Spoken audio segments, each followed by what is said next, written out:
A recent survey shows 93% of college students feel tuition should be lowered this semester since most classes will be held online. In fact, students around the country have started to sign petitions for it. Alicia Nieves shows us which colleges have listened and what students are saying they'll do if others don't.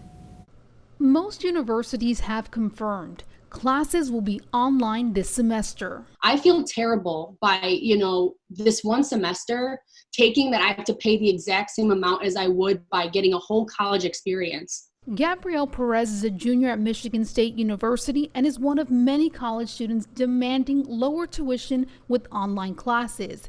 She's even started a petition at her school. We're at a Big Ten school. I'm paying for a Big Ten school.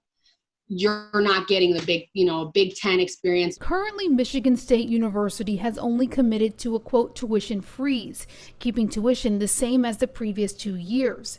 But around the country, other higher education institutions have reduced their tuition, some by 10 to 15%, while one, Southern New Hampshire University, is now offering incoming freshmen full tuition scholarships for the first year and slashing the price for everyone else. You can't talk about prices or what institutions charge students without talking about costs. And in many cases, these costs are actually rising. Denisa Gandara is an assistant professor of educational policy and leadership at Southern Methodist University and says many higher education institutions are reluctant to reduce tuition because of additional costs this year, like the cost for remote learning equipment, training instructors to teach remotely effectively, and higher health insurance premiums. I imagine institutions are still looking at their numbers and trying to decide whether they do need to lower their prices. Because the fear is students will drop out or take the semester off.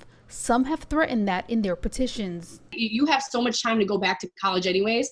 This one semester or maybe whole year is not going to define you. In fact, some financial experts like Calvin Williams Jr., CEO of Freeman Capital, are encouraging some college students to reconsider attendance at a four-year institution and consider going to a community college for a semester or two where the tuition is already drastically lower. Going down the community college first route for at least a COVID time like this, it will allow you to save money on tuition, of course, on room and board, and you'll have a lot of flexibility in the next year or two when you could transfer to a 4-year, carry those credits, but carry less debt. I'm Alicia Nieves reporting.